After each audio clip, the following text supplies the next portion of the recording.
Shalom, chers frères et sœurs à travers le monde, que la grâce et la paix du Seigneur soient avec chacun d'entre vous. Nous bénissons le Seigneur pour ce moment qu'il nous accorde encore, afin que nous puissions partager ensemble sa parole, partager ensemble sa vision pour nous, son Église. Et comme vous le savez, nous allons prier et nous allons entamer l'enseignement de ce jour. Baissez, courbez vos têtes là où vous vous trouvez et nous allons prier.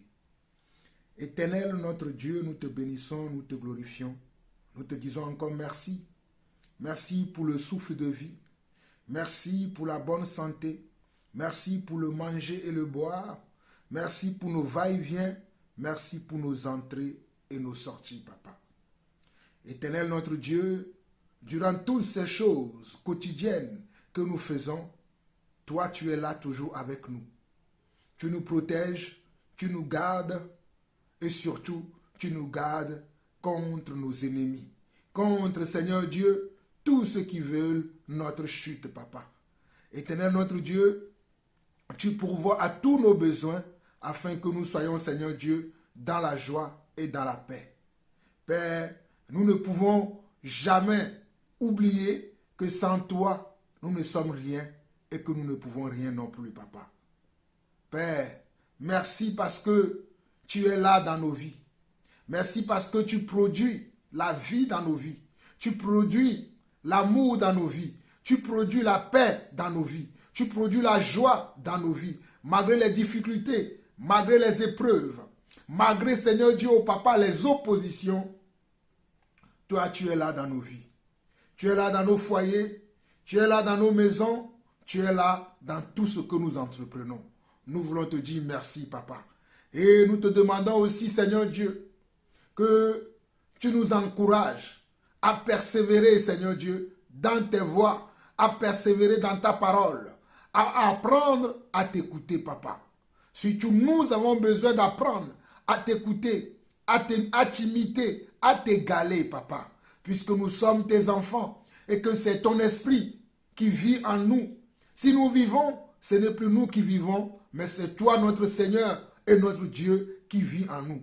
Voilà pourquoi nous t'en supplions encore aujourd'hui, que tu puisses nous aider, Papa, à nous abandonner entre tes mains, à nous abandonner en toi, Seigneur Dieu, à ne plus considérer, Seigneur Dieu, nos propres pensées, nos propres voix, notre propre sagesse, mais que nous puissions nous appuyer sur ta sagesse, sur tes voix, et surtout, Seigneur Dieu, sur ton esprit, Papa. Merci, Seigneur. Merci pour ce que nous savons. Merci également pour ce que nous ne savons pas. Merci pour la connaissance que nous avons. Merci également pour la connaissance que nous n'avons pas, Seigneur Dieu. Car nous savons que toi, notre Dieu, tu fais toutes choses belles à son temps. Et notre ignorance d'aujourd'hui, peut-être cela a un but, Papa. Et notre connaissance demain aura aussi un but. Voilà pourquoi nous te remercions pour toutes choses. Rien, Seigneur Dieu, ne va nous anéantir parce que nous savons, Seigneur Dieu, que tu es là, Papa. Parce que tu nous l'as promis.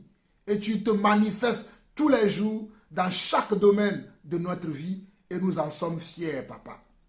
À présent, éternel mon Dieu, je te présente encore ce moment que je veux partager avec mes frères à travers le monde. Je ne suis qu'un instrument entre tes mains. La sagesse n'est pas en moi. L'intelligence n'est pas en moi. La connaissance n'est pas en moi. Toi qui es la connaissance parfaite. Toi qui es l'intelligence parfaite. Toi qui es la sagesse parfaite. Viens encore parler par mes cordes vocales. Viens encore instruire. Viens encore redresser. Viens encore corriger. Viens encore donner, Seigneur Dieu, de conseils, Papa. Afin que ton peuple soit édifié. Afin que ton Église soit édifiée, afin que mes frères et sœurs à travers le monde soient encouragés, Papa. Reçois la gloire, l'honneur et la puissance pour des siècles, au nom de notre Seigneur Jésus-Christ. Nous avons ainsi prié. Amen. Alors, mes chers frères et sœurs à travers le monde, c'est ainsi que le Seigneur nous a conduits encore aujourd'hui, le samedi 25 février 2023, afin que nous puissions encore continuer son œuvre, continuer sa vision ses objectifs, ses missions dans nos vies. Je profite de cette occasion pour vous saluer, vous mes frères à travers le monde, vous mes sœurs à travers le monde, recevez mes sincères salutations, que la grâce et la paix du Seigneur abondent encore dans vos vies et dans vos foyers. Merci pour vous qui m'encouragez, merci pour vous qui priez pour nous, merci pour vous qui nous donnez des conseils, des suggestions et qui sont là tous les jours pour nous encourager. Nous aussi, nous prions pour vous. Nous aussi, nous vous encourageons et nous aussi, nous vous aimons. Nous savons que ce n'est pas votre amour que vous avez toujours tendance à nous encourager, à prier pour nous. Certains d'entre vous, vous prenez même des jours de jeûne pour nous, que le Seigneur se souvienne de vous. Alors, nous allons entamer un enseignement encore aujourd'hui que le Seigneur a mis dans mon cœur. C'est excusez-moi, c'est toujours sur le sujet du jugement dans l'Église. J'en ai parlé dernièrement et comme je vous le disais, lorsque je parlais dernièrement dans cet enseignement, je vous disais qu'il y a plusieurs passages dans la Bible qui parlent du jugement dans l'Église. Il y a plusieurs passages qui parlent dans la Bible du jugement. Et le Seigneur m'avait conduit à faire cette première partie que vous avez suivie la semaine dernière. Et vous savez que je suis quelqu'un qui aime étudier, qui aime chercher.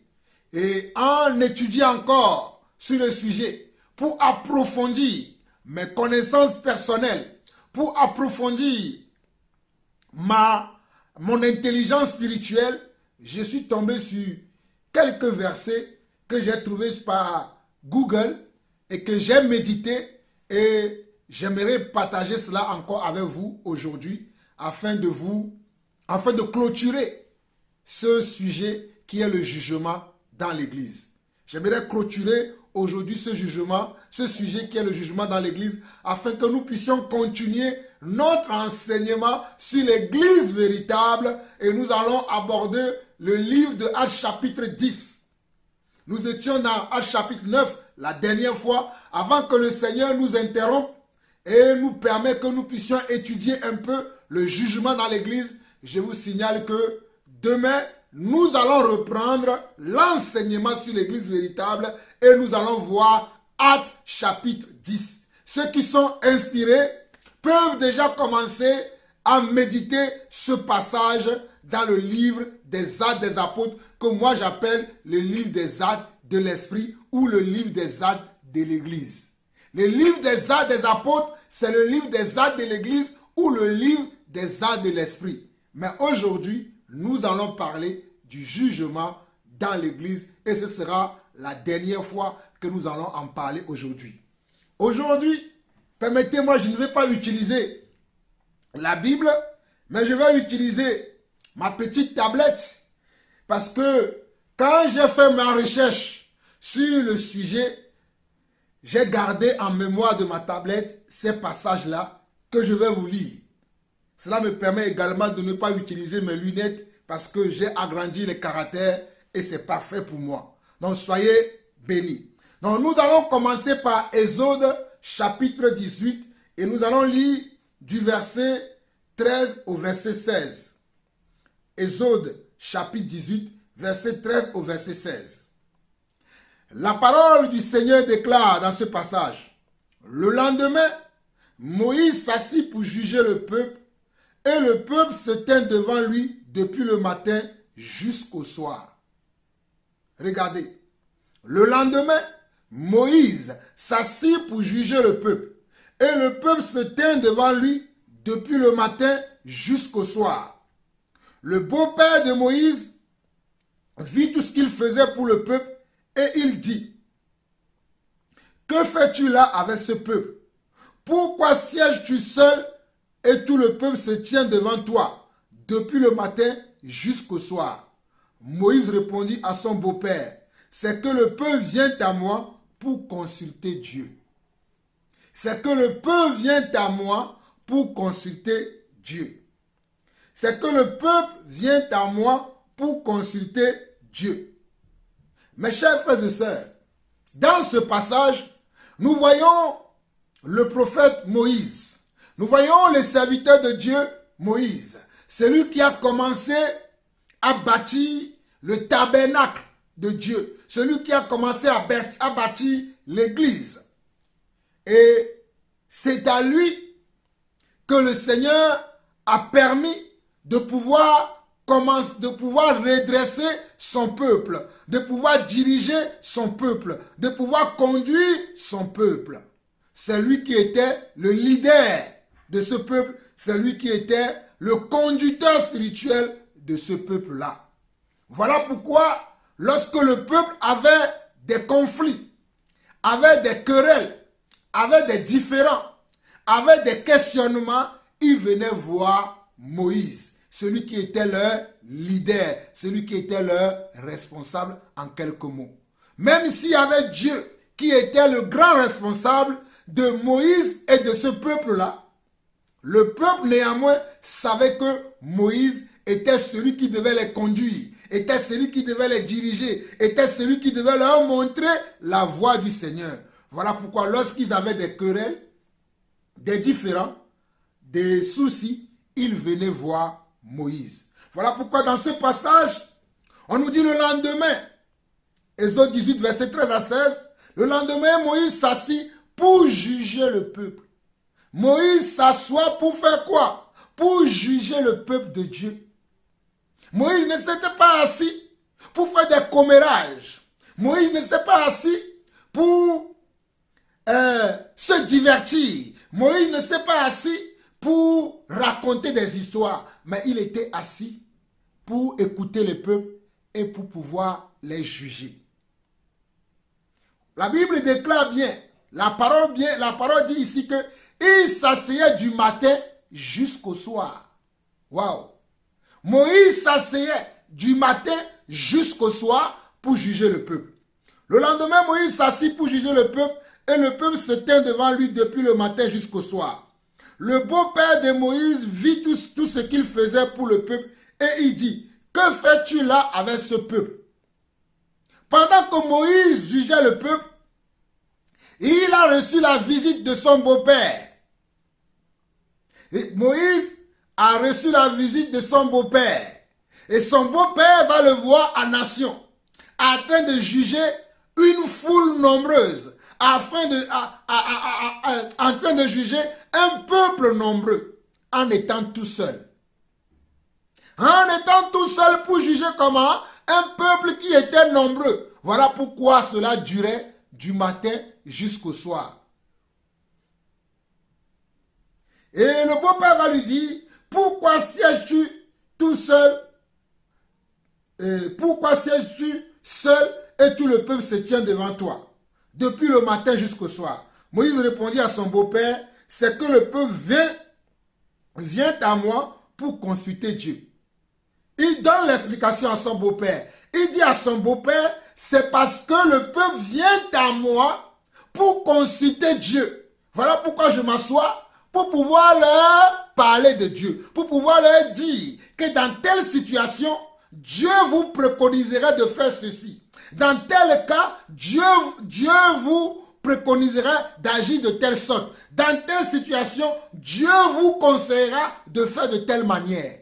C'était ce que Moïse faisait du matin jusqu'au soir. Parce qu'il le dit dans la suite, il dit, quand ils ont quelques affaires, ils viennent à moi. Quand ils ont quelques affaires, ils viennent à moi. Je prononce entre eux, je fais connaître les ordonnances de Dieu et ses lois. Et regardez bien, Moïse dit, quand ils ont quelques affaires, ils viennent à moi. Je prononce entre eux et je fais connaître les ordonnances de Dieu et ses lois. Je prononce. Alléluia.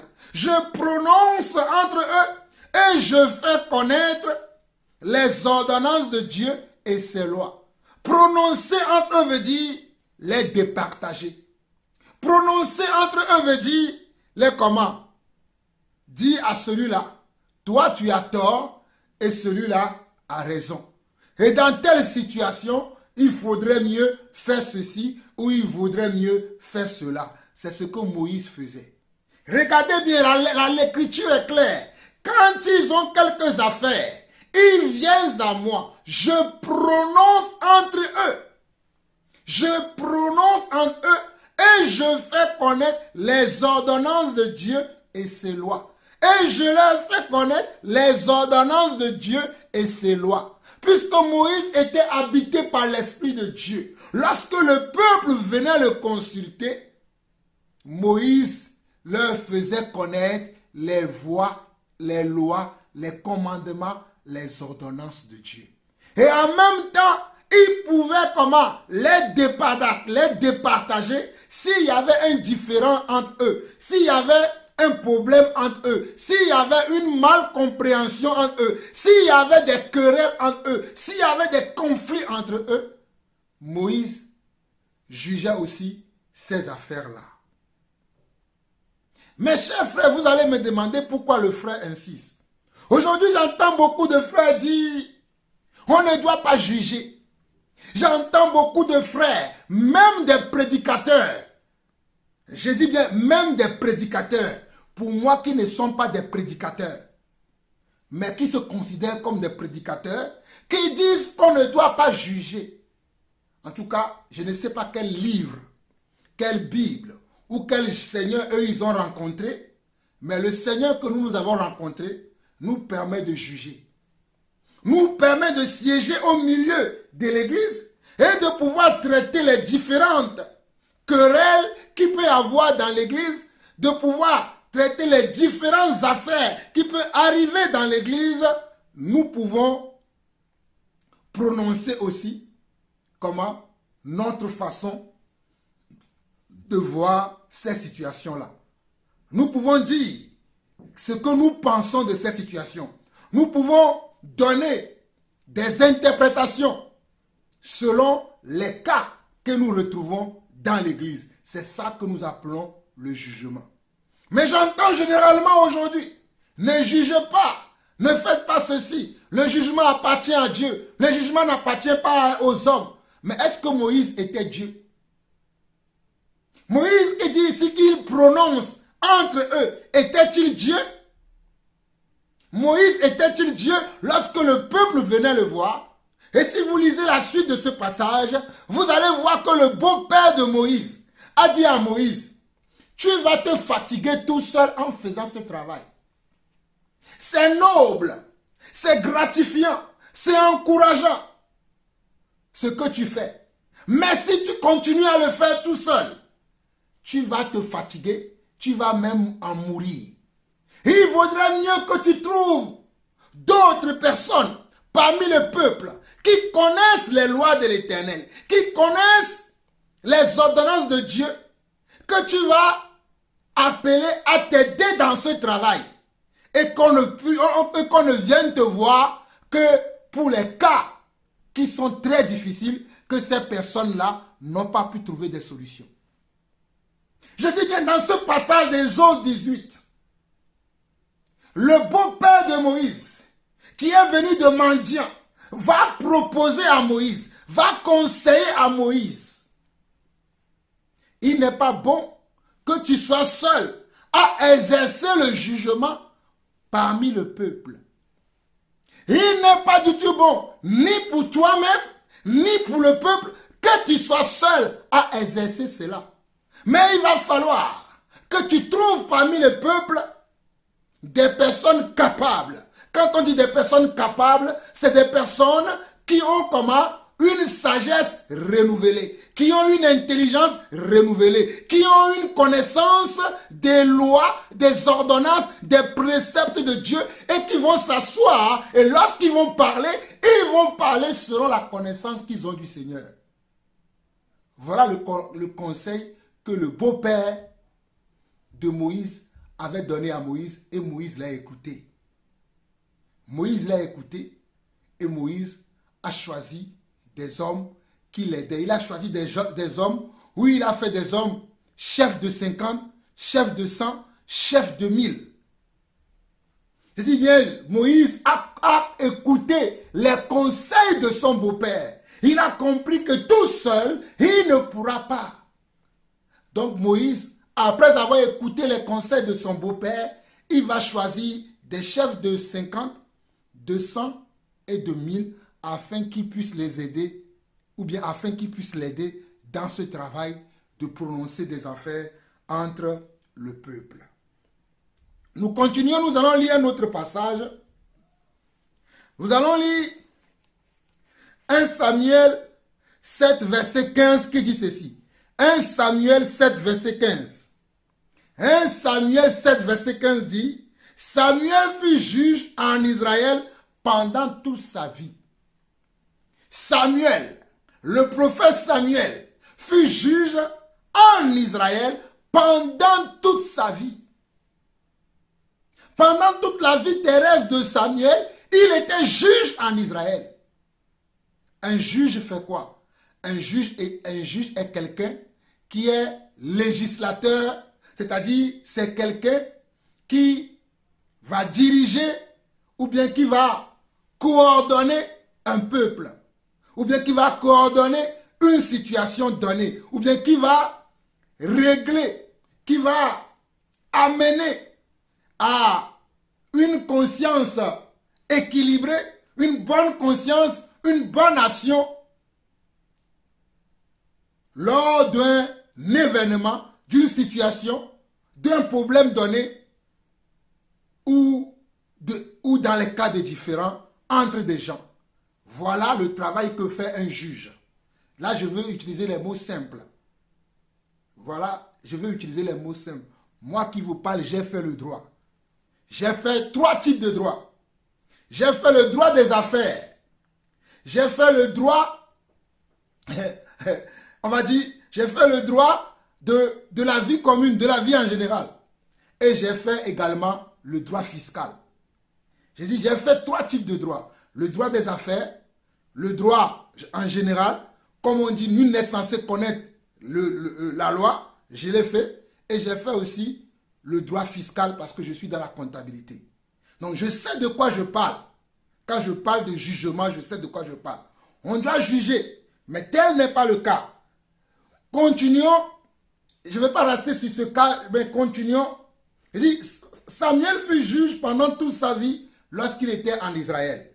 Dans 1 Samuel 12, le verset 1 au verset 4, 1 Samuel 12, le verset 1 au verset 4, Samuel dit à tout Israël, voici, j'ai écouté votre voix dans tout ce que vous m'avez dit. Et j'ai établi un roi sur vous. Et maintenant, voici le roi qui marchera devant vous. Pour moi, je suis vieux, j'ai blanchi, et mes filles sont avec vous. J'ai marché à votre tête depuis ma jeunesse jusqu'à ce jour. Donc, lorsque Samuel était juge, c'est lui qui marchait à la tête du peuple. C'est-à-dire, c'est lui qui était quelqu'un qui donnait comment? La direction au peuple. C'est lui qui était la personne qui conduisait le peuple. C'est lui qui était la personne qui menait le peuple. C'est lui qui était la personne qui gérait le peuple. C'est lui qui était la personne qui organisait ce peuple-là. Voilà pourquoi lui-même il est dit. Il dit dans 1 Samuel 12, le verset 1 au verset 4. Voici, j'ai écouté votre voix. La voix de qui? La voix du peuple. Dans tout ce que vous m'avez dit. Et j'ai établi un roi sur vous. Parce qu'à arrivé à un moment, le peuple ne voulait plus que Samuel soit juge sur eux. Il demandait à Samuel qui voulait un roi. Samuel est parti prier.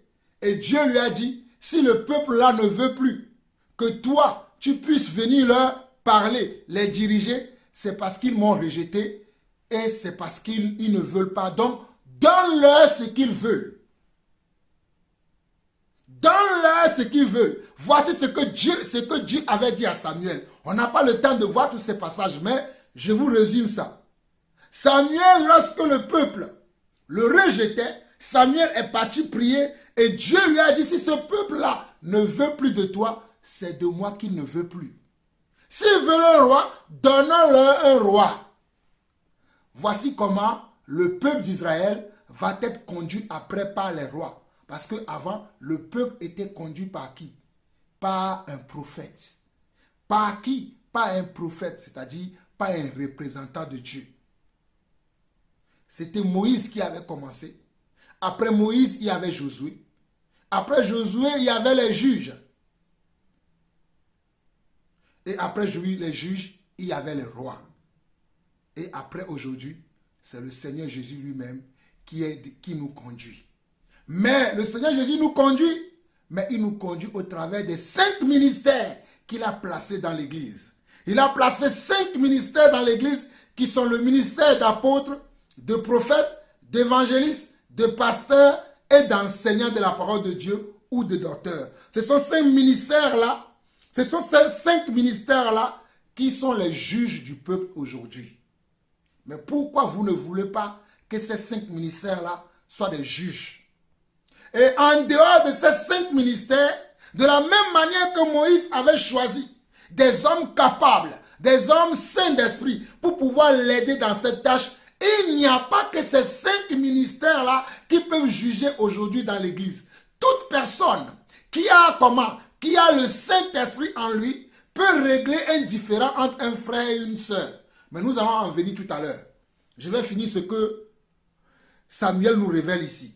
Samuel dit, voici, j'ai écouté votre voix dans tout ce que vous m'avez dit, et j'ai établi un roi sur vous, et maintenant voici le roi qui marchera devant vous. Pour moi, je suis vieux, j'ai blanchi, et mes filles sont avec vous. J'ai marché à votre tête depuis ma jeunesse jusqu'à ce jour. Mais voici, rendez témoignage contre moi en présence de l'Éternel et en présence de son oint. Lorsque Samuel avait présenté le premier roi, qui était le roi Saül, voici ce que Samuel a dit. Le premier roi que Samuel a présenté au peuple, c'était le roi Saül. Et c'est à cette occasion que Samuel a tenu ces propos-là. C'est à cette occasion que Samuel a fait ce discours. Si vous ne connaissez pas les Écritures, essayez de connaître les Écritures. C'est très important. Ok.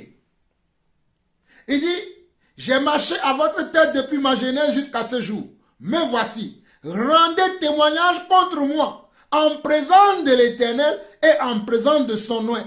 Samuel va dire, peut-être suis-je comporté de la mauvaise manière envers vous. Peut-être j'ai agi avec méchanceté, avec arrogance, avec mépris. Aujourd'hui, devant Dieu et devant son roi, ou bien devant le roi que vous avez choisi, témoignez contre moi si j'ai fait des choses qui vous ont fait du mal. Et il continue, de qui ai-je pris le bœuf? Et de qui ai-je pris l'âne? Il dit, de qui ai-je pris le bœuf? De qui ai-je pris l'âne? Qui ai-je opprimé? Regardez, qui ai-je opprimé? Et qui ai-je traité durement? Regardez, qui ai-je traité durement? De qui ai-je reçu un présent pour fermer les yeux sur lui? De qui ai-je reçu un présent pour fermer les yeux sur lui? Je vous le rendrai. Je vous le rendrai. Je vous le rendrai. Je vous le rendrai. J'aime beaucoup ça. En fait, je suis en train de vous montrer ces détails-là dans les Écritures, afin que vous compreniez que celui qui doit juger les autres doit déjà être un modèle. Parce que lorsque les gens sont là, disent ne jugez pas, ne jugez pas, ne jugez pas, c'est parce qu'ils ne comprennent pas. Parce que ces gens-là, vous allez voir que d'habitude, ces gens-là qui tiennent de ces propos-là, ce sont les gens qui se reprochent d'habitude quelque chose. Ce sont les gens qui se reprochent quelque chose en général. Généralement, les gens qui tiennent de ces propos, qui ne veulent pas que nous exerçons le jugement dans l'église, qui ne veulent pas que nous exerçons le discernement dans l'église pour régler les différends, pour régler les affaires, les querelles entre deux frères ou entre deux personnes qui sont en situation de conflit, en général, ce sont les gens qui se reprochent eux-mêmes quelque chose ou bien qui commettent les mêmes actions. Donc, ils ne veulent pas en parler. Il y en a certains parmi eux qui sont hypocrites. Eux-mêmes, ils font la même chose, mais ils jugent également les autres. Nous allons voir tout ça aujourd'hui. Il dit bien, il y en a certains, Ils sont hypocrites. La chose qu'ils reprochent aux autres, eux-mêmes, ils le font. Je donne un exemple. Ils vont dire à quelqu'un de ne pas voler. Pourtant, eux-mêmes, ils sont des voleurs. Ils vont dire à quelqu'un de ne pas tricher. Pourtant, eux-mêmes, ils sont des tricheurs. Ils vont dire à quelqu'un de ne pas envier quelqu'un. Mais pourtant, eux-mêmes, ils sont dans l'envie. Ils vont dire, lorsqu'il y a un homme qui trompe sa femme, ou bien lorsqu'il y a adultère dans un couple, ils vont juger sévèrement celui qui a commis l'adultère, alors qu'eux-mêmes, ils sont aussi dans l'adultère. Il y en a aussi ces cas. Maintenant, continuez la lecture pour que vous puissiez comprendre là où je veux vous emmener.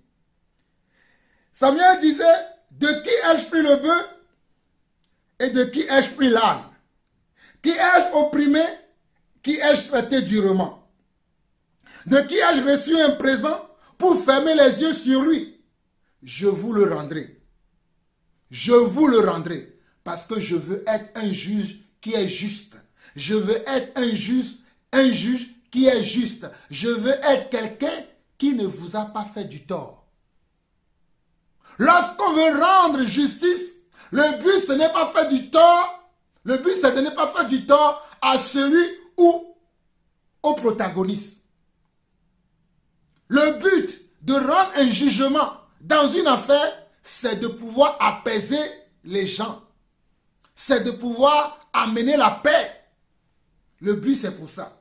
Alors il répondit, tu ne nous as point opprimés, et tu ne nous as point traités durement, et tu n'as rien reçu de la main de personne. J'aime les Écritures. Regardez, il répondit devant Dieu et devant le nouveau roi Saül, tu ne nous as point opprimés, et tu ne nous as point traités durement, et tu n'as rien reçu de la main de personne. Regardez bien.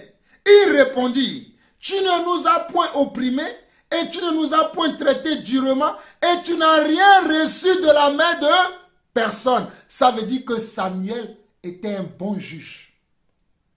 Il n'était pas un juge comment? Un juge qui regardait l'intérêt chez les gens. Un juge qui regardait l'intérêt chez les gens et fermait les yeux sur des situations. S'il faut juger de la bonne manière, il jugeait de la bonne manière. Voilà pourquoi lorsque Saül, le roi Saül, lui-même, Dieu va lui donner comment? Dieu va lui donner un ordre. Dieu va lui dire, va dans telle ville. Tu vas comment? Tu vas détruire tout ce qu'il y a dans la ville. Les animaux, les biens de cette ville, tout doit être dévoué par interdit.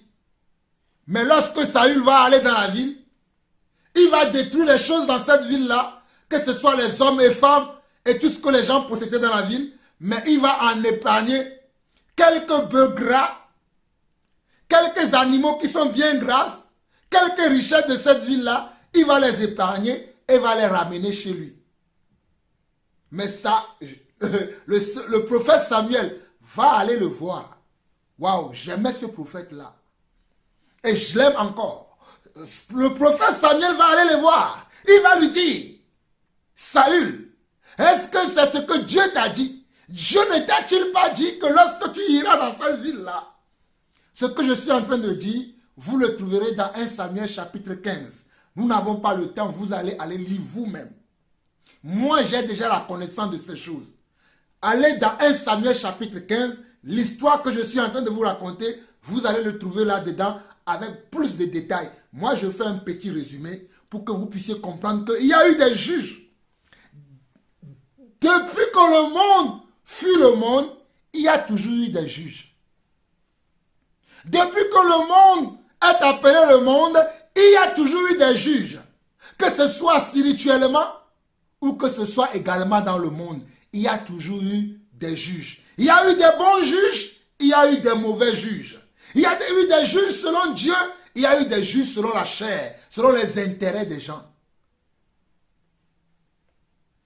Alors Samuel va dire à Saül, pourquoi as-tu fait cela? Pourquoi as-tu désobéi à Dieu? De telle sorte que la recommandation, la parole que Dieu t'a donnée, tu l'as méprisée pour faire autre chose, pour faire ce que Dieu ne t'a pas dit. à ce moment-là, le roi Saül va répondre à Samuel que je craignais qui? Il dit, je craignais le peuple. Il va dire, parce que je craignais le peuple, voilà pourquoi j'ai désobéi à Dieu. Je craignais le peuple, voilà pourquoi j'ai désobéi à Dieu. C'était la réponse que Saül a donnée au prophète Samuel. Et beaucoup de gens aujourd'hui, parce qu'ils craignent le peuple, ils ne sont pas prêts à dire la vérité. Parce qu'ils craignent le peuple, ils ne sont pas prêts à juger des différends entre leurs frères. Parce qu'ils craignent la réaction des uns et des autres, ils ne sont pas prêts à dire la vérité lorsqu'il faut dire la vérité. Mais moi, Jean-Paul Lawson, je dis toujours la vérité. Je dis toujours la vérité, même si je serai rejeté par mes pères, même si je serai rejeté par mes amis, même si je serai rejeté par mes frères et sœurs, je dis toujours la vérité. Ce que vous devez entendre, je vous le dis toujours. En tout cas, ceux qui me connaissent peuvent vous le témoigner. Vous cherchez un justicier, quelqu'un qui sera tranché, quelqu'un qui sera tranchant, qui sera juste, qui sera objectif dans une situation. Faites appel à Jean-Paul Lawson. Vous ne serez pas déçus. Vous cherchez quelqu'un qui doit venir, vous donner des conseils, vous donner la direction à suivre, vous dire ce qu'il faut entendre dans telle situation. Oh, alléluia! Comme j'aime, alléluia! Comme j'aime dans la parole de Dieu. Ce prophète-là, qui n'annonce jamais de bonnes choses, mais c'était lui, oh, alléluia, qui connaissait toujours le Dieu qu'il connaît et qui aimait le présenter. Alléluia! Je parle du prophète Michée. Donc vous voulez avoir une direction dans une situation, appelez le frère Jean-Paul Lawson. Vous ne serez pas déçus. Alors pour continuer, nous allons continuer. Nous allons lire un autre passage qui est très important également. 1 Roi 3, le verset 28. 1 Roi 3, le verset 28. On nous dit, tout Israël a pris le jugement que le roi avait prononcé et l'on craignit le roi car on vit que la sagesse de Dieu était en lui pour le diriger dans ses jugements. Ici on parle de quel roi? On parle bien évidemment du roi, alléluia, du roi Salomon. Du roi Salomon. Ici on parle du roi Salomon. On dit 1 Roi 3, le verset 28 dit, tout Israël a pris le jugement que le roi avait prononcé. Et l'on craignit le roi. Et l'on craignit le roi car on vit que la sagesse de Dieu était en lui pour le diriger dans ses jugements. Car la sagesse de Dieu était en lui pour le diriger dans ses jugements. Waouh! Car la sagesse, alléluia, car la sagesse de Dieu était en lui, le roi Salomon, pour le diriger dans ses jugements. Parce que le peuple venait s'asseoir aussi au pied de comment? Au pied du roi Salomon, pour que Salomon puisse les juger. Avant, c'est le prophète Samuel qui le faisait. Mais quand le prophète Samuel a été rejeté, il y a eu plusieurs rois qui ont succédé à lui. Et lorsque le tour de Salomon était venu, c'est lui qui jugeait le peuple. Il s'asseyait et il jugeait le peuple. Et dans 1 Roi 3, le verset là que nous sommes en train de voir, nous sommes en train de voir l'histoire. Vous pouvez aller le lire également.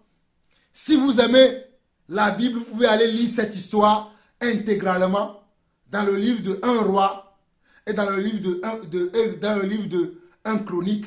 Vous allez voir quel est le jugement que le roi Salomon a prononcé. C'était deux coépouses, deux femmes qui étaient dans un foyer. L'un avait enfanté, l'autre était stérile. Et celui qui avait enfanté, alléluia, le Seigneur est bon. Tout est dans la parole de Dieu. Tout est dans la parole de Dieu. Celui qui avait enfanté, excusez-moi, excusez-moi, je voulais chercher l'histoire Je rends grâce à Dieu, j'ai trouvé l'histoire. C'est dans 1 Roi 3, le passage que je suis en train de lire. C'est dans 1 Roi 3, mais le verset 16 au verset 28 qui dit: c'est alors que 2 femmes prostituées vinrent chez le roi et se présentèrent devant lui. L'une des femmes dit: pardon mon Seigneur, cette femme et moi, nous habitions dans la même maison et j'ai accouché près d'elle dans la maison. 3 jours après, cette femme a aussi accouché. Nous habitons ensemble. Il n'y a aucun étranger avec nous dans la maison. Il n'y a que nous deux. Le fils de cette femme est mort pendant la nuit parce qu'elle s'était couchée sur lui. Elle s'est levée au milieu de la nuit. Elle a pris mon fils qui était à côté de moi pendant que moi, ta servante, je dormais et elle l'a couché contre elle. Quant à son fils qui était mort, elle l'a couché contre moi. Ce matin, je me suis levé pour allaiter mon fils et voici qu'il était mort. Je l'ai regardé attentivement le matin venu et ce n'était pas mon fils, celui que j'ai mis au monde. L'autre femme dit: c'est faux. C'est mon fils qui est vivant et ton fils qui est mort. Mais la première répliqua: absolument pas. C'est ton fils qui est mort et mon fils qui est vivant. C'est ainsi qu'elles discutèrent devant le roi. Le roi constata, l'une dit: c'est mon fils qui est vivant et ton fils qui est mort. Et l'autre dit: absolument pas. C'est ton fils qui est mort et mon fils qui est vivant. Puis il ordonna: apportez-moi une épée. On apporta une épée devant le roi. Le roi dit alors: coupez en deux l'enfant qui est en vie et donnez-en la moitié à chacune. Alors la femme dont le fils était vivant fut remplie de compassion pour son fils et elle dit au roi: ah, mon Seigneur, donnez-lui l'enfant qui est en vie et ne le faites pas mourir. Mais l'autre répliqua: il ne sera ni à moi ni à toi, coupez-le. Prenant la parole, le roi dit alors: donnez l'enfant qui est en vie à la première femme, ne le faites pas mourir, c'est elle qui est sa mère. Tout Israël apprit le jugement que le roi avait prononcé et l'on éprouva de la crainte envers lui. En effet, on avait constaté qu'il bénéficiait de la sagesse de Dieu pour exercer la justice. En effet, on avait constaté qu'il bénéficiait de la sagesse de Dieu pour exercer la justice. J'ai cherché l'histoire pour vous le lire du début jusqu'à la fin. Parce que le temps de l'agrandir, tout ça, c'est pour ça que j'ai mis une pause, afin que vous puissiez comprendre. L'histoire, c'était même pas l'histoire de 2 couples, c'était l'histoire de 2 prostituées. L'une avait un enfant, l'autre aussi avait un enfant. Je dis bien, c'était l'histoire de 2 prostituées qui vivaient dans la même cour, à l'époque où il y avait le roi Salomon. L'une avait un enfant, l'autre aussi avait un fils. Ils avaient tous des fils, d'ailleurs. Et une nuit, il y en avait un qui avait perdu son fils. Celui qui avait perdu son fils la nuit est allé prendre son fils mort pour l'échanger avec l'autre qui n'avait pas perdu son fils, qui avait encore son fils vivant. Et le lendemain, les 2 femmes se réveillent. Celui qui avait son fils qui était vivant reconnaît que le fils qui était couché auprès d'elle n'était pas son fils. Était le fils de la voisine. Alors il alla voir la voisine pour dire: rends-moi mon fils, car ce fils-là qui est décédé et que tu as mis près de moi n'est pas mon fils. Reprends ton fils et donne-moi mon fils. La voisine ne voulait pas. Comme la voisine ne voulait pas, il fallait qu'on trouve comment? Il fallait qu'on trouve un juge. Il fallait qu'on trouve un juge. Il fallait que cette histoire soit réglée. Vous qui dites ne jugez pas, ne jugez pas. Qui êtes-vous pour juger? Qui êtes-vous pour juger? Il fallait qu'on trouve un juge pour juger cette histoire-là, cette affaire-là. C'est ainsi que l'affaire est venue à la cour du roi Salomon. Est venue dans le domaine du roi Salomon. Et devant le roi Salomon, les femmes là se querellaient encore. Celle à qui appartenait l'enfant va témoigner que c'est son enfant. Celle-là à qui n'appartenait pas aussi son enfant, elle aussi va dire, c'est mon enfant. Le roi voyait comment ils se chamaillaient entre elles, ou bien le roi voyait leurs arguments tout le temps. Et à un moment donné, le roi a discerné ce qu'il fallait faire. Le roi a dit maintenant, ok, vu que toi aussi tu dis que c'est ton fils, l'autre aussi dit que c'est son fils, je ne sais pas qui dit la vérité, parce que moi je n'étais pas là à ce moment-là. Nous allons prendre maintenant comment?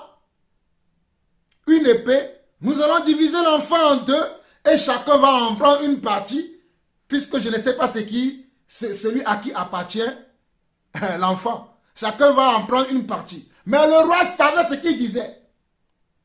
Le roi savait, avant de dire ça, le roi savait ce qu'il disait. Et lorsque le roi avait tenu ce propos, le roi Salomon avait tenu ce propos, la femme, qui est la vraie mère de l'enfant, fut émue de compassion et dit au roi, mon Seigneur, s'il te plaît, il serait préférable que vous donnez cet enfant à cette femme plutôt que de diviser l'enfant en deux. Il sera préférable. Touchez pas comment, alléluia, le sein maternel. Touchez pas comment la douleur maternelle. Touchez pas les compassions maternelles. Elle a dit, il serait préférable que vous donnez cet enfant à cette femme plutôt que de le diviser en deux. Moi, je n'en veux plus. Il n'y a plus de problème. Il serait préférable que vous le lui donnez. Et celle à qui n'appartenait pas l'enfant va continuer à dire, non, pourquoi tu veux qu'on me la donne? Il serait préférable qu'on le coupe en deux. Comme ça, nous deux là, nous n'aurons rien. Il serait préférable qu'on le coupe en deux. Et c'est alors que le roi va sortir la sagesse de Dieu, va sortir l'intelligence de Dieu pour dire, l'enfant appartient à la femme qui a dit, moi je ne veux pas qu'on le coupe en deux, je préfère qu'on la donne à celle-là. Le roi va dire, donnez-lui son enfant, parce que l'enfant lui appartient. Donnez-lui son enfant, parce que l'enfant lui appartient. Il n'appartient pas à celle-là qui veut qu'on la divise forcément en deux. Ça, ce n'est pas un jugement. Ça, ce n'est pas un jugement. Allez lire la suite. Nous continuons. Nous allons lire un autre passage qui se trouve dans Jean 8, le verset 3 à 11. Jean 8, le verset 3 à 11. Alors les scribes et les pharisiens amenèrent une femme surprise en adultère et la plaçant au milieu du peuple. Il dit à Jésus, Maître, cette femme a été surprise en flagrant délit d'adultère. Moïse dans la loi nous a ordonné de le lapider, de telle femme. Toi donc, que dis-tu? Et je sais que ceux qui n'aiment pas qu'on juge prennent souvent cette histoire qu'ils ne comprennent même pas. Ils ne comprennent même pas cette histoire-là. Non, ils vont prendre cette histoire et sur cette histoire, ils vont baser maintenant une fausse doctrine. Écoutez-moi très bien. Je dis bien, sur cette histoire-là qu'ils aiment, qu'ils adorent, ils vont prendre cette histoire-là et ils vont faire comment? Ils vont bâtir maintenant une fausse doctrine. Dites-moi pour comment. Écoutez-moi très bien. Et vous allez comprendre. On nous dit alors les scribes et les pharisiens amenaient une femme surprise en adultère. Et en la plaçant au milieu du peuple, il dit à Jésus, Maître, cette femme a été surprise en flagrant délit d'adultère. Moïse dans la loi nous a ordonné de lapider de telles femmes. Toi donc, que dis-tu? Toi donc, que dis-tu? Et regardez, le verset suivant dit, il disait cela pour l'éprouver afin de pouvoir l'accuser. C'est cette partie-là que beaucoup de serviteurs de Dieu, c'est cette partie que beaucoup de serviteurs de Dieu et beaucoup de personnes qui vivent selon la chair, mais qui ne vivent pas selon l'esprit, et beaucoup de personnes qui ne connaissent pas le Seigneur, c'est sur cette partie-là qu'ils oublient Et ils fondent maintenant une doctrine erronée. Ils fondent une doctrine erronée que nous ne devons pas juger dans l'église. Why not? Mais pourquoi nous n'allons pas juger? Sur ce passage-là, ils ne comprennent pas les Écritures. Écoutez-moi très bien. Je suis l'apôtre Jean-Paul Lawson. Je ne suis pas quelqu'un qui... Je suis l'apôtre Jean-Paul Lawson. Celui à qui Dieu révèle sa parole. Ça là, cette partie-là, vous l'occultez. Et quand vous l'occultez, votre interprétation ne sera pas bonne. Quand vous l'occultez, votre interprétation ne sera pas juste. Les gens là qui sont venus poser la question là à Jésus, la Bible nous dit, dans le verset suivant là, il disait cela pour l'éprouver afin de pouvoir l'accuser. J'ai tellement agrandi les trucs que j'ai supprimé les versets. Je vais juste prendre la Bible pour vous dire dans quel verset on dit il disait cela pour le prouver. Je vais prendre la Bible vite fait. Jean 8, non?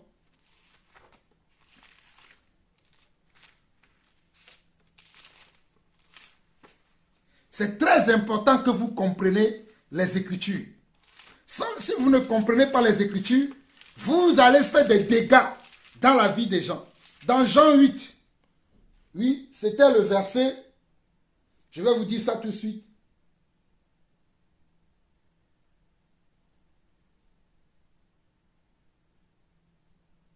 C'est dans le verset 6. C'est dans le verset 6. Jean 8, 6. Jean 8, 6.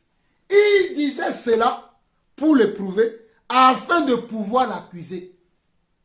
Dans le verset 6 de Jean 8, il est écrit, il disait cela pour l'éprouver afin de pouvoir l'accuser. Comment ils vont l'accuser? Si Jésus avait dit, lapidez-le comme selon la loi de Moïse, ils vont dire que Jésus est un meurtrier. Et c'est cela qu'ils vont prendre pour l'accuser. Mais Jésus étant Dieu, alléluia, Jésus étant Dieu, il avait déjà lu dans leurs pensées qu'ils cherchaient comment en lui une faute. Il cherchait une occasion pour pour le condamner. Non, il ne doit pas leur permettre qu'ils aient une occasion pour pouvoir le condamner. Je vais lire la suite et je vais continuer l'explication. Mais Jésus s'étant baissé, écrivait avec le doigt sur la terre. Comme il continuait à l'interroger, il se releva et leur dit, que celui de vous qui est sans péché, jette le premier la pierre contre elle.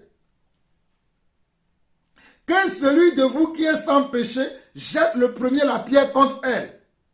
Et s'étant de nouveau baissé, il écrivait sur la terre. Quand il entendit cela, accusés par leur conscience, ils se retiraient un à un, depuis les plus âgés jusqu'au dernier. Ceux qui sont venus, alléluia, Oshai Karobo, Ramonda Ribaera, Ikeraba Rasondere, Ricabro Senda Maharakia, Ikerema Irasondoro, Irabashenda Ramaharia. Gloire à toi, Seigneur. Merci pour la révélation de ta parole. Tu es le roi des rois. Tu es le Seigneur des seigneurs. Tu es celui qui dit et la chose arrive. Tu es celui qui ordonne et elles existent. Je bénis ton nom pour la magnificence, pour la clairvoyance de ton esprit dans la parole. Alors, on nous dit que Jésus, connaissant leur cœur, connaissant qu'ils cherchaient une occasion pour l'accuser, va leur dire, parce que Jésus a regardé toute leur vie.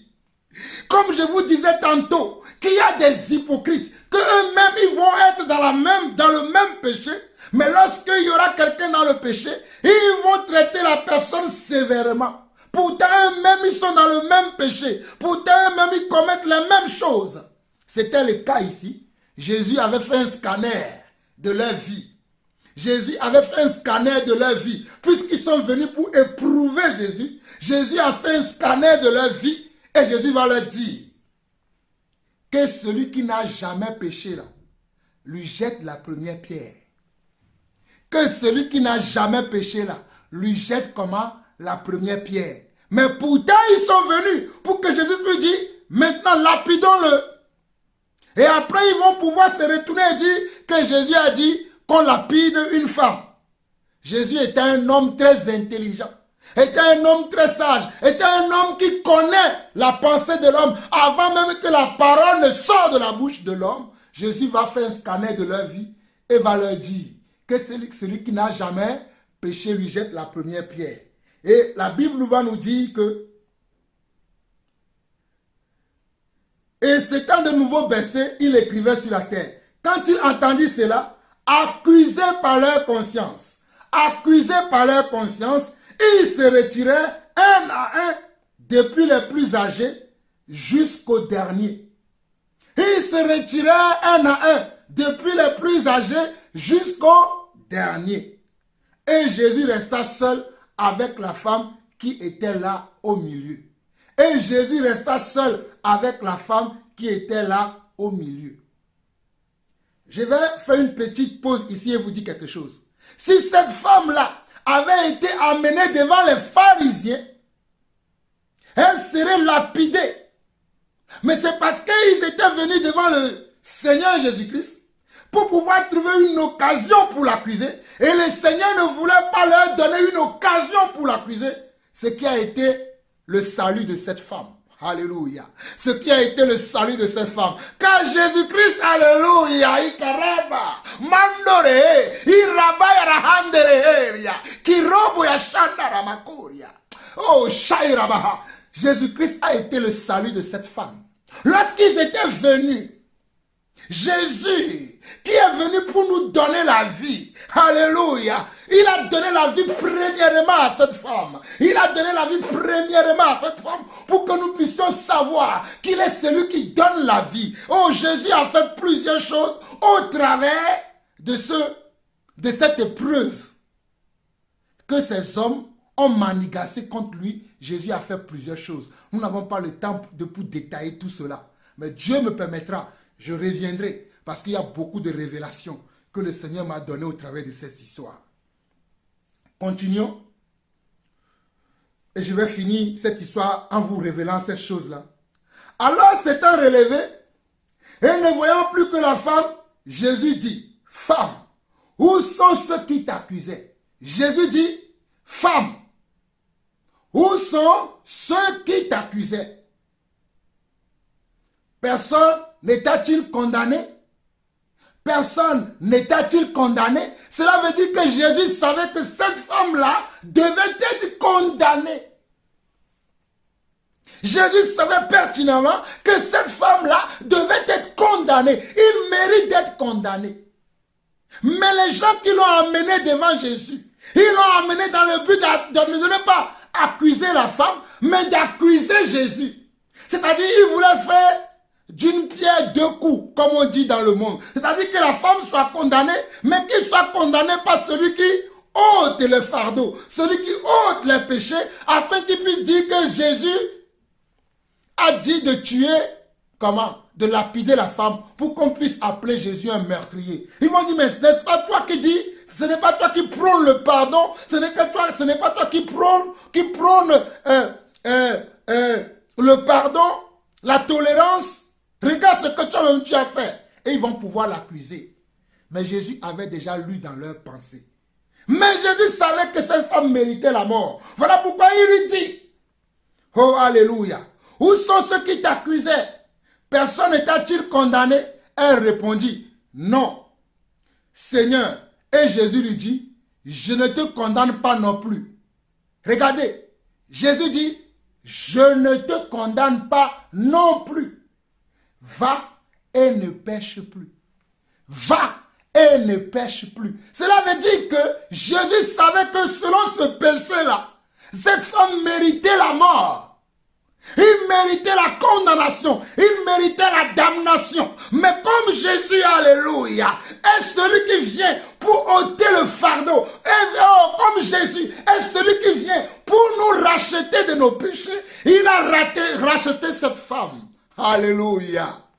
Oh, Rabbi. Irobo yara senderebeha. Irabo irahanda la hereheria. Oh my kandaramahondere. Jésus a racheté cette femme. Voilà pourquoi il lui a dit, va et ne pêche plus. Va et ne pêche plus. Veut dire que le péché que tu avais commis, normalement ce péché est censé t'amener directement à la mort. Sans aucune pitié. Sans aucun remords, tu devais mourir. Mais moi, je suis venu afin que vous ayez la vie, mais que vous ayez la vie en abondance. Voici la preuve. Voilà pourquoi je te rachète de ce péché-là qui devait t'amener à la mort. Parce que selon la loi, celui qu'on trouvait en flagrant délit, celui-là c'est celui qui méritait la mort. Même si parmi ceux qui vont le lapider, il y aura des hypocrites, il y aura des menteurs, il y aura des voleurs. Même si toutes ces personnes-là, la loi permettait qu'ils puissent comment? Pour qu'ils puissent tuer leur prochain. Si. Voilà pourquoi les hommes là ont dit à Jésus que Moïse a dit que de telles femmes-là doivent être lapidées. Mais toi, que dis-tu? Mais on nous dit dans le verset 6 qu'il disait ça pour l'éprouver. Il savait que c'était un homme de bien. Il connaissait la mission de Jésus. Mais il faisait ça pour l'éprouver. Mais Jésus a saisi cette occasion. Oh, alléluia. Pour manifester la miséricorde. Parce qu'il est le Dieu de la miséricorde. Il est le Dieu du salut éternel. Il est le Dieu de la paix. Il est le Dieu de la... Oh, alléluia. Il est le Dieu qui te met en confusion. Si tu viens pour l'éprouver, viens pour l'aimer. Alors là, si tu viens pour l'aimer, tu découvriras beaucoup de choses. Mais si tu viens pour l'éprouver, c'est toi-même qui seras éprouvé. On ne prouve pas son Dieu. Il est écrit, tu ne feras pas quoi? Tu ne prouveras pas ton Dieu. C'est interdit de prouver son Dieu. Quand tu éprouves ton Dieu, c'est toi-même qui seras éprouvé. Que personne ne vous trompe. Mais dans cette histoire, si je vais... continuons. Parce que je suis déjà à 1 heure. Je reviendrai dans cette histoire, dans un autre enseignement, pour vous révéler beaucoup de choses qui sont cachées dans cette histoire. Mais ceux qui sont intelligents d'esprit doivent déjà saisir. Que le Seigneur vous bénisse. Dans Jean 7, le verset 24, on nous dit également, ne jugez pas selon l'apparence, mais jugez selon la justice. Jean 7, le verset 24, on nous dit, ne jugez pas selon l'apparence, mais jugez selon la justice. Il y a des gens qui jugent selon l'apparence. Oh, lui, je ne l'aime pas. Parce qu'il peut-être il est noir de peau. Parce qu'il est blanc de peau. Parce qu'il est clair de peau. Parce qu'il est ceci de peau. Parce qu'il a tel diplôme. Parce qu'il a telle connaissance. Parce qu'il possède telle chose. On nous dit de ne pas juger selon l'apparence. Cela ne veut pas dire qu'on ne doit pas du tout juger. Ne confondons pas les choses. Et ne disons pas de n'importe quoi. Le fait qu'on nous dit de ne pas juger selon l'apparence ne veut pas dire qu'on ne doit pas juger du tout. You hear me? Est-ce que vous comprenez ce que je suis en train de dire? Est-ce que vous attendez bien? Est-ce que vous avez maintenant l'intelligence qui s'ouvre? On dit ne jugez pas selon l'apparence, mais jugez selon la justice. C'est-à-dire jugez selon la vérité. Jugez selon ce qui est droit.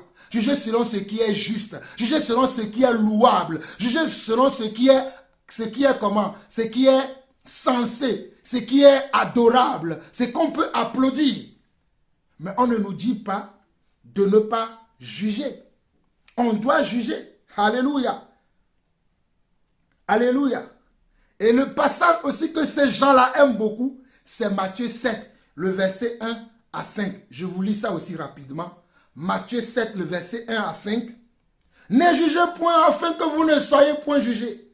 Car on vous jugera du jugement dont vous jugez et l'on vous mesurera avec la mesure dont vous mesurez. Pourquoi vois-tu la paille qui est dans l'œil de ton frère et n'aperçois-tu pas la poutre qui est dans ton œil? Les gens aiment utiliser ce passage-là. Ceux qui n'aiment pas qu'on traite les gens sans la légèreté. Ceux qui n'aiment pas qu'on prononce des jugements sur les faits et gestes, sur les comportements, les actions de nos frères et sœurs, ils aiment beaucoup ces passages-là, où il dit, ne jugez point afin que vous ne soyez point jugés. Car on vous jugera du jugement dont vous jugez, et l'on vous mesurera avec la mesure dont vous mesurerez. Vous ne comprenez pas? Vous ne comprenez pas la pensée du Seigneur ici? Le Seigneur veut dire simplement, ne jugez pas faussement. Quand on dit, ne jugez point afin que vous ne soyez point jugés, la phrase n'est pas finie. Car on vous jugera du jugement dont vous jugez et l'on vous mesurera avec la mesure dont vous mesurez. Ça veut dire que si vous jugez d'une manière fausse, vous aussi un jour, vous serez jugé d'une manière fausse. Si vous jugez d'une manière intéressée, un jour, on vous jugera aussi d'une manière intéressée. Quelqu'un me dira, c'est comme une manière intéressée. C'est en recevant des présents. C'est-à-dire, tu es juge, tu es pasteur, apôtre, prophète, peu importe, dans une assemblée. Il y a un différent entre deux personnes dans l'église, parce que l'autre personne est quelqu'un qui est celui qui donne beaucoup la dîme. Vous qui êtes des dîmovores, vous qui aimez l'argent. Ou bien, l'autre personne est quelqu'un qui aime beaucoup donner dans ton ministère, mais c'est lui qui est en tort, puisque c'est lui qui aime beaucoup donner dans l'église. Tu vas fermer les yeux sur ce qu'il a fait et tu vas dire que c'est l'autre personne qui a raison. C'est ça. C'est ce que je suis en train de dire. Et ça, je l'ai vécu plusieurs fois dans l'église. Tout ce que j'enseigne, j'ai été témoin de toutes ces choses dans l'église. Vous pouvez être mon soutien. Vous pouvez même me donner, si vous le voulez, toute la terre. Mais cela ne m'empêchera pas, lorsque vous serez en faute, de vous dire que vous êtes en faute. Je suis un serviteur, pas comme les autres. Hey, regardez-moi très bien. Je suis Jean-Paul Lawson, l'apôtre, le serviteur de Dieu. Je sais qui m'a appelé. Ce n'est pas vous qui m'avez appelé. C'est Dieu qui m'a appelé. Alors si Dieu m'a appelé, je parle comme Dieu veut que je parle. Je donne des conseils comme Dieu veut que je donne des conseils. C'est à vous de prendre ou à laisser. Mais on ne m'achète pas. Vous qui aimez acheter vos serviteurs. Ils disent qu'ils sont vos serviteurs. Moi, je suis serviteur de Dieu.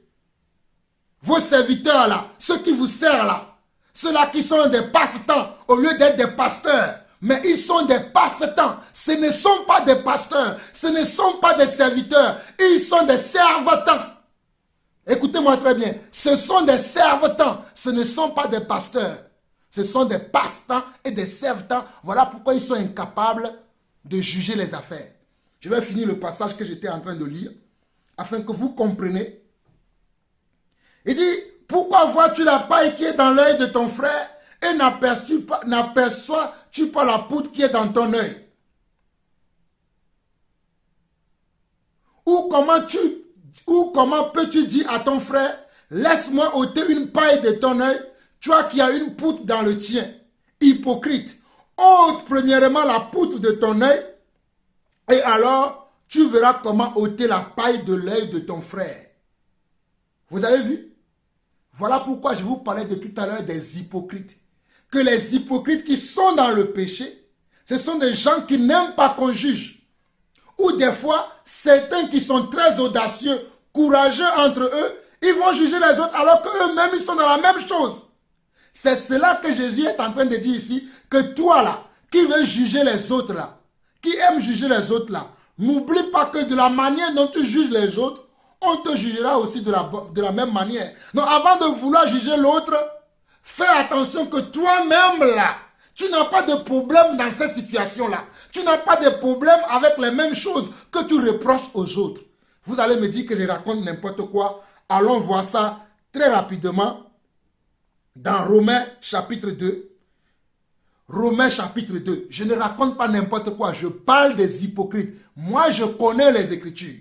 Je suis un apôtre que Dieu a appelé afin que je puisse enseigner la parole de Dieu telle qu'elle doit être enseignée. Je ne viens pas ici pour chercher votre approbation, mais je viens pour chercher l'approbation du Seigneur. Je viens pour faire sa volonté. Alors je parle selon sa volonté. Vous n'allez pas m'aimer, mais moi je suis là pour faire sa volonté. Dans Romains chapitre 2, le verset 1 à 3, ça complète Matthieu chapitre 7, c'est ce que nous avons vu tout à l'heure. ô homme, qui que tu sois, toi qui juges, tu es donc inexcusable. Car en jugeant les autres, tu te condamnes toi-même. Puisque toi qui juges, tu fais les mêmes choses. Puisque toi qui juges les autres, tu commets les mêmes choses. Nous savons en effet que le jugement de Dieu contre ceux qui commettent de telles choses est selon la vérité. Nous savons, vous devez le savoir, nous savons en effet que le jugement de Dieu contre ceux qui commettent de telles choses est selon la vérité. Et penses-tu ô homme qui juge ceux qui commettent de telles choses et qui les fait que tu échapperas au jugement de Dieu? C'est-à-dire, toi qu'on n'a pas encore attrapé, tu te caches pour faire les mêmes choses. Mais quand tu viens sur les réseaux sociaux, quand tu viens dans l'assemblée, quand tu viens dans ta communauté et on arrête un frère, tu es là à accuser le frère. Tu es là à dire, frère, tu mérites la mort. Tu envoies le frère même à la mort. Le Seigneur te prévient que toi là, on ne t'a pas encore attrapé. Mais toi non plus, tu es donc inexcusable. Voilà ce que cela veut dire. Ne jugez point afin que vous ne soyez point jugés. Cela ne veut pas dire que si je suis sans faute, je ne me retrouve pas dans la même bêtise que tel frère ou telle sœur, que je n'ai pas le droit de dire la pensée de Dieu dans la situation. Que je n'ai pas le droit de raisonner les gens, que je n'ai pas le droit de statuer dans les situations. J'ai bien évidemment le droit de statuer dans la situation. Mais ce que je dois, ce auquel je dois prêter attention, c'est de ne pas être moi-même dans les mêmes choses que je reproche aux autres. Dans les mêmes réalités que les autres. C'est-à-dire, je ne peux pas indexer quelqu'un qu'il est dans l'adultère alors que moi-même je suis dans l'adultère. Si moi-même je suis dans l'adultère, il va falloir que moi-même je sors de cet adultère-là avant de pouvoir aller parler à quelqu'un d'autre. C'est ça. C'est ce que le Seigneur dit ici. Mais cela ne veut pas dire que si quelqu'un est dans l'adultère et que quelqu'un est clean, quelqu'un est juste, il est droit, comme nous avons vu le prophète Samuel qui a dit à qui j'ai fait du tort. Parce que lui-même, il marchait selon la volonté de Dieu. Il était un homme intègre. Samuel était un homme intègre et juste. Comme Noé était un homme intègre et juste aussi. Donc il pouvait juger les autres parce qu'il était lui-même intègre. Voilà la vérité. Nous allons voir quelques passages encore.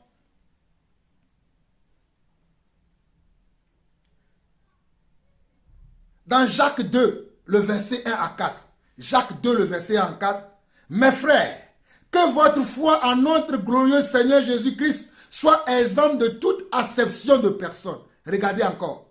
Mes frères, que votre foi en notre glorieux Seigneur Jésus-Christ soit exempte de toute acception de personne. Supposez en effet qu'il entre dans votre assemblée un homme avec un anneau d'or et un habit magnifique. Et qu'il y entre aussi un pauvre misérablement vêtu. Si tournant vos regards vers celui qui porte l'habit magnifique, vous lui dites, toi, assis-toi ici à cette place d'honneur. Et si vous dites au pauvre, toi, tiens-toi là debout, ou bien assis-toi au-dessus de mon marchepied, ne faites-vous pas en vous-même une distinction et ne jugez pas, ne jugez-vous pas sous l'inspiration de pensées mauvaises? Peut-être vous n'avez pas bien capté. Je lis ça encore. Mes frères, que votre foi en tout notre glorieux Seigneur Jésus-Christ soit exempte de toute acception de personne. Soit exempte de toute acception de personne. Je continue. Supposez en effet qu'il entre dans votre assemblée un homme avec un anneau d'or et un habit magnifique, et qu'il y entre aussi un pauvre misérablement vêtu. Si tournant vos regards vers celui qui porte l'habit magnifique, vous lui dites, toi, assis-toi ici à cette place d'honneur, et si vous dites au pauvre, toi, tiens-toi là debout, ou bien assis-toi au-dessous de mon marchepied, ne faites-vous pas en vous-même une distinction Ne faites-vous pas en vous-même une distinction selon l'apparence en disant à celui qui est magnifiquement bien vêtu, qui a des anneaux d'or, qui est venu avec un 4x4, qui est venu avec un Rolls-Royce dans votre église, un Rolls-Royce dans votre église, ou bien comment on appelle ça là? Je ne connais même plus les belles voitures de ce monde aujourd'hui. Hein? Ou bien qui est venu avec, comment du diamant sur tout le corps. Mais qui est venu, il y a aussi un homme misérablement vêtu. Et en lui, il y a sa chemise est déchirée, son pantalon est déchiré. Et vous lui dites, toi reste devant l'église, ne faites-vous pas un jugement? Ça, ce n'est pas des jugements que vous faites. Ah, ça, ce n'est pas des jugements. Ok. 1 Corinthiens 5, verset 12 à 13 dit, qu'est-ce en effet à juger ceux du dehors? Les gens du dehors ne nous regardent pas. C'est-à-dire les païens ne nous regardent pas. C'est ceux du dedans, ceux qui sont appelés enfants de Dieu, que nous devons juger. Voilà pourquoi il dit, n'est-ce pas ceux du dedans que vous avez à juger? Pour ceux du dehors, Dieu les juge. Ôtez le méchant du milieu de vous. Le jugement nous permet de mettre les méchants hors état de nuire. Le jugement dans l'église nous permet de mettre hors état de nuit les méchants, les faux frères, les faux pasteurs, les ravisseurs, les loups cruels qui sont au milieu de nous. Le jugement nous permet de les mettre hors d'état de nuit. Le jugement nous permet de les révéler au peuple de Dieu, de les montrer au peuple de Dieu, afin que le peuple de Dieu puisse faire attention. Voilà pourquoi il est écrit, qu'en effet, 1 Corinthiens 5, le verset 12 à 13 dit, qu'en effet a jugé ceux du dehors? N'est-ce pas ceux du dedans que vous avez à juger? Pour ceux du dehors, Dieu les juge. Ôtez le méchant du milieu de vous. Ôtez le méchant du milieu de vous. Ôtez le méchant du milieu de vous. Nous devons ôter absolument tous les méchants qui sont au milieu de nous. Et ce n'est pas le jugement que nous allons le faire. Ce n'est pas le jugement que nous allons le faire. 1 Corinthiens 6, verset 1 à 6. 1 Corinthiens 6, verset 1 à 6 dit, quelqu'un de vous, lorsqu'il a un différend avec un autre, ose-t-il plaider devant les injustes et non devant les saints? Regardez, quelqu'un de vous, lorsqu'il a un différend avec un autre, ose-t-il plaider devant les injustes et non devant les saints? C'est-à-dire, il y a un différend entre deux saints, c'est-à-dire deux frères qui sont dans l'église. Au lieu qu'un autre frère vienne régler le problème entre eux, ils vont dans le tribunal du monde. Ils ne viennent pas dans le tribunal du Seigneur. Alléluia. Regardez quelle honte. Deux frères ou deux sœurs ou deux personnes dans l'église ont des différends, ont des problèmes. Au lieu de venir dans l'assemblée, alors que, afin qu'un frère, un saint, les saints c'est nous, hein. Quand on parle des saints dans la Bible, les saints, c'est tous ceux qui ont reçu le Saint-Esprit, tous ceux qui ont reçu la parole de Dieu, tous ceux qui ont reçu l'invitation de Dieu et qui l'ont accepté, ce sont ceux-là qu'on appelle les saints conformément à l'écriture de Jean 1, le verset 12. À tous ceux qui l'ont reçu, il leur a donné le pouvoir de devenir enfants de Dieu. Donc c'est nous qui sommes des saints. On dit quelqu'un de vous, 1 Corinthiens 6, verset 1 à 6 dit, quelqu'un parmi vous, lorsqu'il a un différend avec un autre, ose-t-il plaider devant les injustes et non devant les saints? Ne savez-vous pas que les saints jugeront le monde? Ne le savez-vous pas que nous les saints, nous jugerons le monde lors de l'avènement du Seigneur? Nous allons nous asseoir et c'est nous qui allons juger le monde? Et si ce n'est pas vous là, c'est-à-dire vous qui devez être la lumière du monde, et si ce n'est pas vous que le monde est jugé, êtes-vous indigne de rendre les moindres jugements? Êtes-vous indigne de rendre les moindres jugements? Ne savez-vous pas que nous jugerons les anges et nous ne jugerons pas, à plus forte raison, les choses de cette vie? Quand vous avez des différends pour les choses de cette vie, ce sont des gens dont l'Église ne fait aucun cas que vous prenez pour juge. Je le dis à votre honte. Ainsi, il n'y a parmi vous un seul homme sage qui puisse prononcer entre ses frères. Regardez encore le mot prononcer. Ainsi, il n'y a parmi vous un seul homme sage qui puisse prononcer entre ses frères un jugement. Mais un frère plaide contre un frère et cela devant les infidèles. Un frère plaide contre un frère et cela devant qui? Devant les infidèles et non devant les frères dans l'église.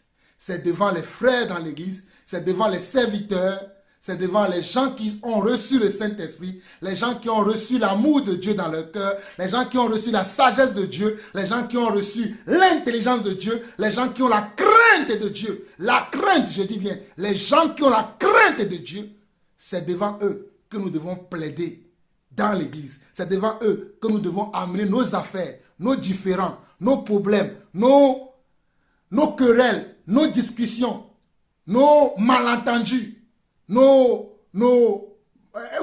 malentendus, nous devons l'amener devant les frères. Regardez, je lis encore. Ne savez-vous pas que les saints jugeront le monde?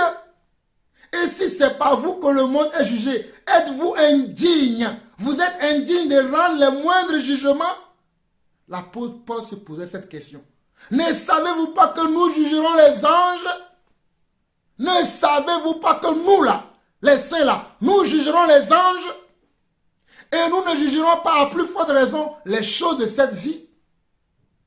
Quand donc vous avez des différends pour les choses de cette vie, ce sont des gens dont l'Église ne fait aucun cas que vous prenez pour vos juges. Je dis cela à votre honte.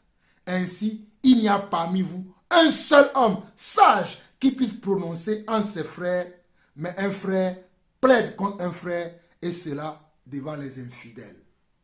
Je vais m'arrêter sur ce aujourd'hui. Il y a encore plusieurs passages. Le verset, il y a 27 versets que j'ai mis de côté, mais le temps est contre nous. Nous allons nous arrêter là. Je crois que vous êtes tellement sages, vous êtes tellement remplis de compassion et d'amour pour le Seigneur et que vous comprenez déjà que le jugement est une affaire des enfants de Dieu et que nous devons toujours juger dans l'église les différends qu'il y a.